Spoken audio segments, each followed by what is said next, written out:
पितृवचन.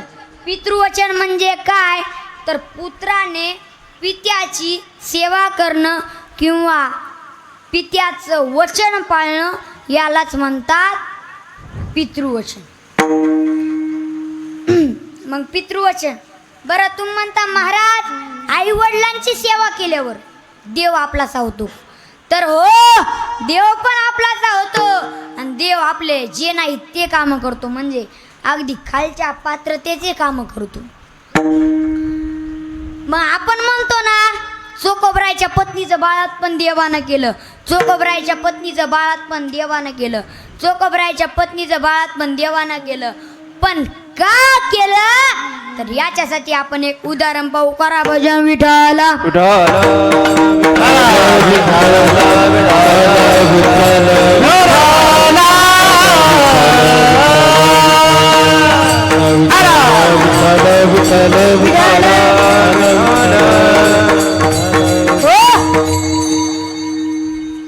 मी तुम्हाला आज जी कथा सांगणार आहे ती आईवडला एका निष्ठावंत वारकऱ्याची व वडिलाची आहे.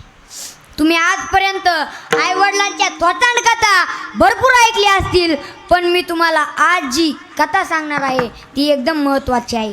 तर नीट लक्ष देऊन ऐका. मंगळवेढ्याचे निष्ठावंत वारकरी चोखोबराय आणि चोखोबराय यांचे वडील रानोबा. रानोबा यांचं शरीर थकलं, हातपाय हलायनात, स्वतःची कंबर स्वतःला धुता येणार. त्यावेळेस रानोबा चोखोबरायला आवाज देतात, अरे चोखा मला माझी कंबर धुता येणार आहे इकडे. त्यावेळेस चोखोबराय येतात आणि चोखोबराय असं धरतात आणि मला मोठ्या माणसाची कंबर एकट्या माणसाला कशी धुता येईल. मागून सोयराबाई येतात आणि सोयराबाई अविरत भाषेने असा इशारा करतात की धनी. सोयराबाई मालकाला धनी हा शब्द वापरतात. धनी धनी मी कंबर धुते म्हणून. आणि सोयराबाईंनी कंबर धुतली आणि सोयराबाईंनी विचार केला, मामाजींना एक नेसायला एकच धोतर आहे, आपण जर त्या धोतरानं मामाजींची कंबर पुसली तर मामाजींनी घालायचं काय. म्हणून सोयराबाईंनी स्वतःच्या पदरानं सासऱ्याची कंबर पुसली. हे प्रकरण पाहून चोखोबरायाच्या डोळ्यात अश्रू आले आणि चोखोबरायाच्या डोळ्यातला एक ते रानोबांच्या पाठीवर पडला. त्यावेळेस रानोब म्हणतात, चोखा अरे चोखा, अरे का रडतोस रे, तुला माझी कंबर धुवा लागायली म्हणून रडतोस का रे. त्यावेळेस चोखोबराय म्हणतात, नाही बाबा असं काही नाही. आणि चोखोबरायांनी अश्रू सावरले. त्यावेळेस सोयराबाई चोखोबरायांना अविरत भाषेने असा इशारा करतात की धनी मामाजींना बाजावर नेऊन ठेवा. चोखोबराय असता धरतात आणि बाजावर नेऊन ठेवतात. त्यावेळेस रानोबा म्हणतात, चोखा अरे चोखा तुला एक विचारू. त्यावेळेस चोखोबराय म्हणतात, विचारा ना बाबा. त्यावेळेस रानोबा म्हणतात, चोखा माझी कंबर धुताना बांगड्यांचा आवाज आलता. ज्या अर्थी बांगड्यांचा आवाज आलता त्या अर्थी माझी कंबर कुणीतरी महिलेनं धुतली. आणि माणसाची कंबर धुण्याचा अधिकार फक्त 3च महिलांना आहे. एक म्हणजे आपली जन्मदाती आई, दुसरं म्हणजे आपली धर्मपत्नी आणि तिसरं म्हणजे आपली मुलगी. मुलीला जर बापाची कंबर धुण्याची वेळ आली असेल तर अवश्य धुवावी. 100 पंढरपूरच्या वाऱ्या केल्याचं पुण्य लागते. त्यावेळेस चोखोबराय म्हणतात, अरे चोखा तुला आजी नाही म्हणजे मला आई नाही, तुला आई नाही म्हणजे मला पत्नी नाही, आणि तुला बहीण आहे मला मुलगी आहे तर ती बुलढाणा जिल्ह्यात दिल्ली आहे. एवढ्या लांब ती येऊ शकत नाही. मग माझी कंबर धुतली कोणी. त्यावेळेस चोखोबराय म्हणतात, बाबा तुमची कंबर तुमच्या सुनेनं धुतली. त्यावेळेस रानोब म्हणतात, चोखा सुनबाईला आवाज दे. त्यावेळेस चोखोबराय सोयराबाईला आवाज देतात, सोयरा तुला बाबा बोलवतात. आणि सोयराबाई आल्या आणि म्हणाले, जी मामाजी. त्यावेळेस रानोब म्हणतात, ए माय बस. रानोबा सुनेला माय हा शब्द वापरतात, माय तू. त्यावेळेस रानोब म्हणतात, तू माझी कंबर धुतली. त्यावेळेस सोयराबाई म्हणतात, हो मामाजी मी तुमची कंबर धुते.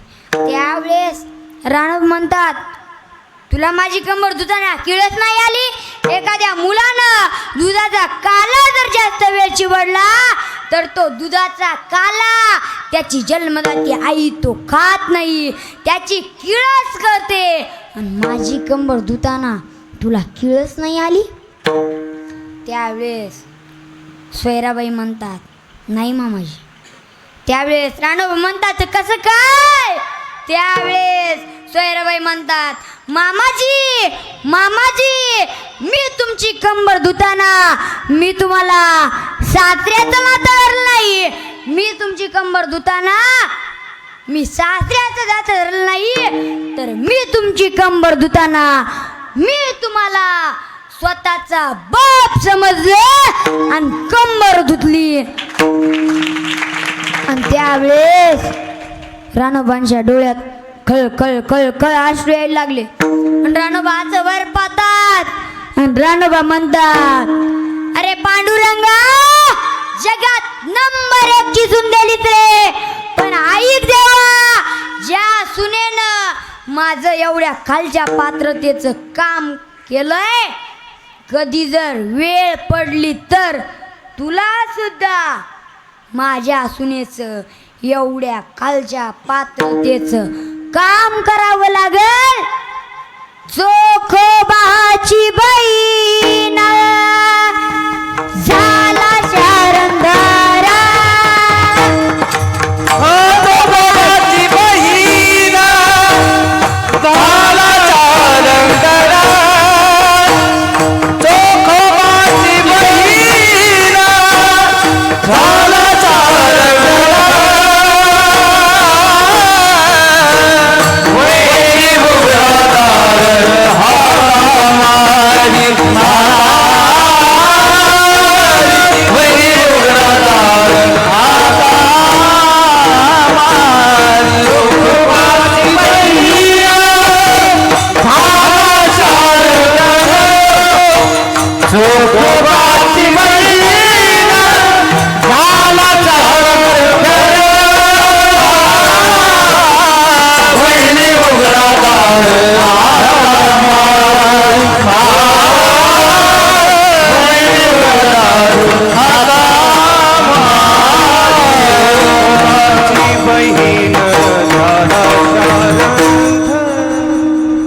चोखोबाची बहीण झाला शरंदार, वहिनी उघडादार हका मारी.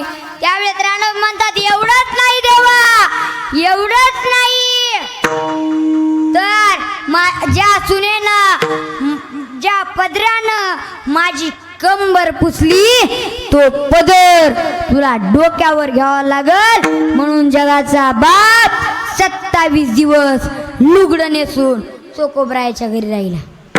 त्यावेळेस राणव म्हणतात, एवढंच नाही देवा, एवढंच नाही, माझ्या सुनेला असा मुलगा दे, असा मुलगा दे की मी मोठा झाल्यावर भजन केलंय, माझ्या मुलानं सुद्धा मोठा झाल्यावर भजन केलंय, पण माझ्या सुनेला असा मुलगा दे, असा मुलगा दे की त्यानं जन्माला येताच भजन करावं. परिणाम उपदत्ताची कर्म मेळा वाचे विठ्ठल सावळा. आई वडिलांची सेवा केल्यावर देव सुद्धा आपलासा होतो आणि देव आपले जे नाही ते काम करतो. बरं, आपले 3 नियम झाले.